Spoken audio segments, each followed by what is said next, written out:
Sketches and notes पे आप हाँ हाँ, अपना कैमरा आप करीब कर लीजिए, आप ऊपर कर लीजिए, ठीक है ना।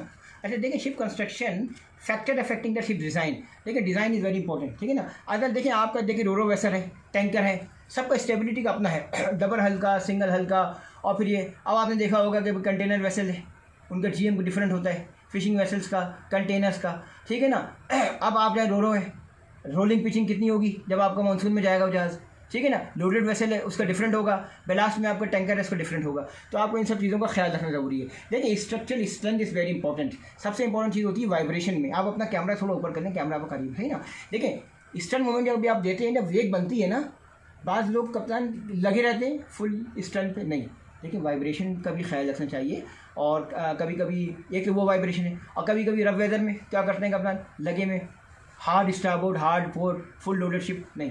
देखिए इससे बड़ा इफेक्ट पड़ता है और आपके इससे जो है ना एग्जॉस्ट टेम्परेचर एकदम बढ़ते हैं। आपको कई चीज़ों का ख्याल रखना है। Structural strength, the principal stresses on a ship structure component and arrangements that provide compensating strength, forward panting arrangements, pounding arrangements, collision bulkheads, ये आपको पता होना चाहिए। अब आपका आ जाता है जहाज़ का लॉन्गिट्यूडनल स्ट्रेंथ आ जाती है। फिर transfer strength, use of tables, computers and other aid to access stresses and appreciations of the limitation and the safeguards, ठीक है। क्या बोला मैंने, safeguards, the loading of the cargoes and discharging, ballasting of the cargoes in order to keep hull stresses within the limits। ये बहुत important है। अगर आपके हल या डिफरेंट स्ट्रेसेस लिमिट में नहीं होंगे तो आपके जहाज़ के स्ट्रक्चर को डैमेज होने का खतरा है। डिफरेंट किस्म के बल्क एरियाज वगैरह टूट गए थे, रीज़न क्या थी, स्ट्रेसेस वगैरह उनकी सही नहीं थी और सैग हो गए थे और टूट गए थे। आपको पता है कि इन बातों का हमको बड़ा ख्याल रखना चाहिए, खास तौर पे आपकी hugging, sagging, shear force and bending moments का। अगर आपने इन सब चीज़ों का ख्याल नहीं रखा और इसको जोक समझा, सीरियस नहीं लिया, तो आपका जहाज़ जो है डैमेज हो सकता है, समझ गए ना।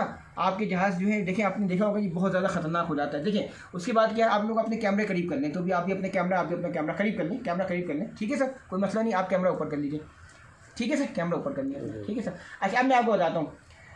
नाउ सबसे पहले क्या है, शिप बिल्डिंग एंड रिपेयर में understand and use of ships, plans, piping diagrams and other associated information, welding techniques and preparations, choice of electrodes। देखिए ये आपको बताऊंगा मैं, कॉमन फॉल्ट्स इन welding, destructive, non destructive testing methods बताऊंगा। देखिए जहाज़ जब बनता है ना तो ऐसे एक तरह से नहीं बनता है। हमने भी यार्ड में गए थे, आपकी 150 बॉक्सेस होते हैं, एक बॉक्स उधर बन रहा है, 10 बॉक्स उधर बन रहे हैं, 20 बॉक्स इधर बन रहे हैं। आपका जहाज़ 200-250 बॉक्सेस वगैरह से कहीं से अकोमोडेशन आ रही है, कोई बार जो है कुछ लेकर आ रहा है, कोई बार छूट लेकर आ रहा है। नॉर्मली जब आप किराए वहाँ पर जाओगे यार्ड में, तो नॉर्मली ये लोग अपने सुबह 6-7 बजे पहले इनका फिजिकल ट्रेनिंग होती है, फिर उसके बाद ये काम शुरू करते हैं, ठीक है। शाम तक इनका कंटिन्यूस काम होता है, प्रॉपर काम होता है। तो इस तरह से मुख्तलिफ यार्ड्स में काम हो रहा होता है, फाइनली ये जहाज़ फिर बनकर सामने आता है, ठीक है ना।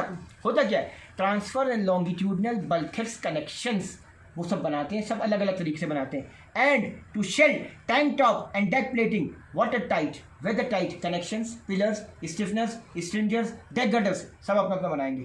डेक बॉटम्स, डीप टैंक्स बनाएंगे, ठीक है ना। आप अपना कैमरा ऊपर कर लीजिए। फिर क्या करेंगे, transverse and longitudinal webs in bulkheads, stringers tank में, स्ट्रिंजर्स, स्टिफनर्स, फ्रेम्स, सही है ना, ब्रैकेट्स, वो सब बनाएंगे। हर आदमी अपने अपना चीज़ बना के फाइनली जहाज़ को एक कंस्ट्रक्शन कंपाइल कर देगा।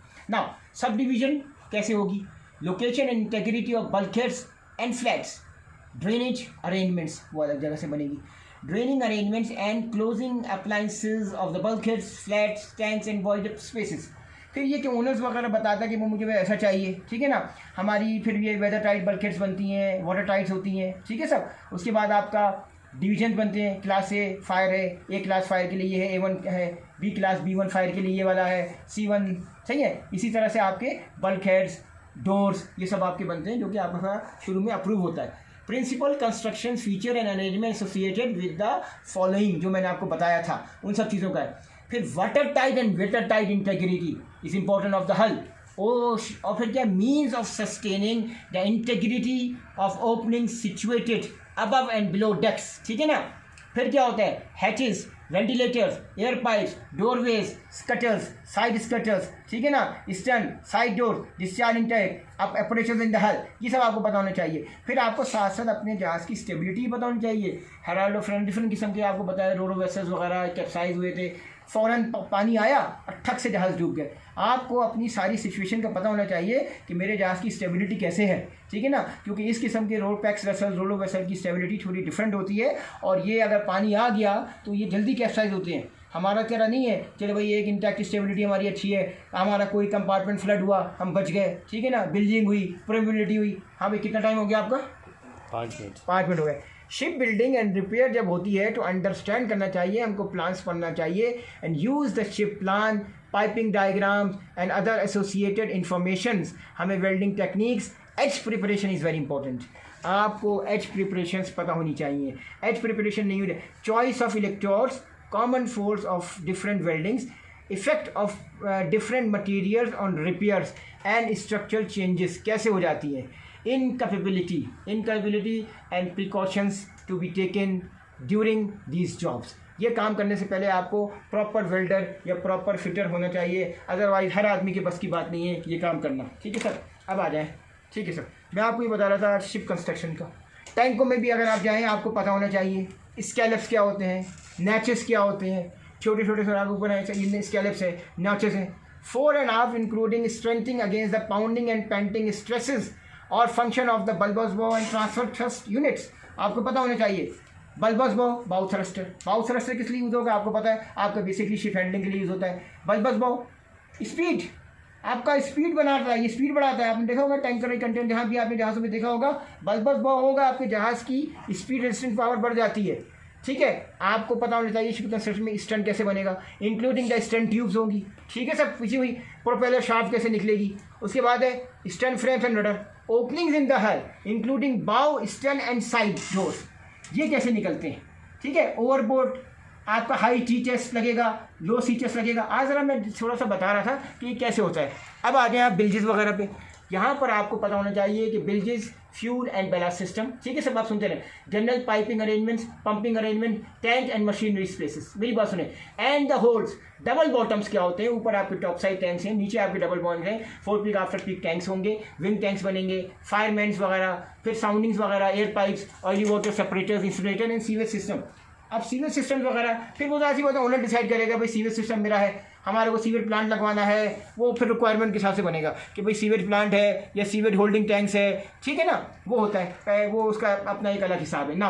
अब आ जाए ज़रा, आप अपना कैमरा नीचे कर लें, थोड़ा कैमरा आपका ऊपर है। देखिए कंटिन्यूस, अब मैं आ जाता हूँ डेक फिटिंग्स पे। आपको बता दी डेरिक्स वगैरह, मास वगैरह, इलेक्ट्रिकल क्रेन्स लगेंगी या कौन सी क्रेन लगेंगी, हॉर्स पाइप्स वगैरह है आपका, फेल लीड्स है। ठीक है ना, फिर आपको बताया जाएगा विंडलेस क्या। अब आपने डिज़ाइन में दे दिया कि भाई मेरे को स्टीम वाली जो है विंचेस चाहिए, हाइड्रोलिक चाहिए।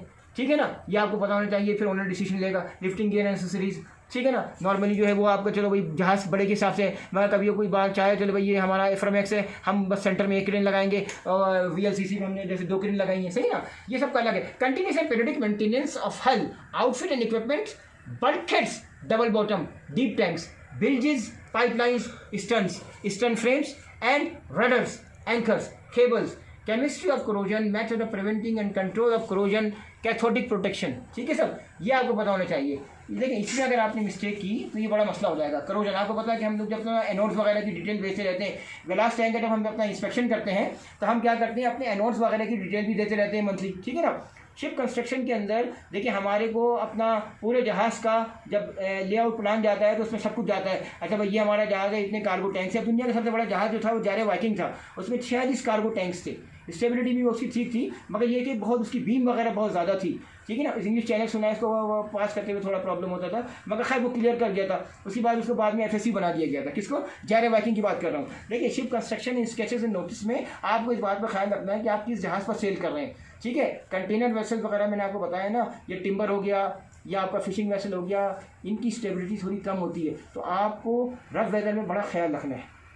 लोडेड टैंकर, अब मैं आपको बता रहा हूँ, लोडेड टैंकर आपको टेंशन नहीं होगी। ठीक है ना, बैलास्ट टैंकर होगा, रफ वेदर में आपको टेंशन होगी। ठीक है सर, अब आ जाए कंटेनर बल्क कैरियर हो गया, सादा बल्क कैरियर। अगर आपने हैवी वेदर बैलास्ट नहीं लिया, आपको मानसून में गेंद की तरह उछाल देगा ये। ठीक है सर, आपको बल्क कैरियर्स का ख्याल रखना है। बल्क कैरियर्स के अंदर आपके हॉपर टैंक्स होते हैं, फिर आपका जो है वो आपके TST होते हैं, टॉप साइड टैंक्स होते हैं। ठीक है ना, आपके जो है वो डबल बॉटम्स होते हैं। ठीक है, आपके आगे कॉफर डैम्स होते हैं। इन सब चीज़ों का ख्याल रखना चाहिए। ठीक है सर, एनोड्स हो गया, कैथोड्स हो गया, इम्प्रेस करंट सिस्टम, ये आपको पता होना चाहिए। अगर आपको इम्प्रेस करंट सिस्टम का जो है ये भी बड़ा इंपॉर्टेंट है जो कि आपका जहाज़ में होता है, और इसका ख्याल रखना है। फिर ड्राई डॉकिंग एंड सेलेंटी, इसका भी ख्याल रखना चाहिए कि आपका जहाज़ जो है ड्राई डॉक में जाएगा तो क्या इस काबिल है, जा सकेगा, समझ गए ना। ये जब शिप कंस्ट्रक्शन होती है, और फिर देखिए एक दफ़ा आप जब ड्राई डॉक पे गए तो आप उसका प्लान अपने पास रिकॉर्ड रखेंगे, नेक्स्ट टाइम जब आप डॉक पे जाएंगे तो आपके ब्लॉक्स की शिफ्टिंग थोड़ी चेंज होगी। फर्स्ट के लिए आपने इस दफ़ा इस जगह गए थे, 2.5 साल के बाद जब जाएगा तो आप अपने बताएंगे मेरा पुराना इस साइड पे था, तो वो क्या करते हैं डॉक मास्टर उसको थोड़ा सा आगे पीछे करके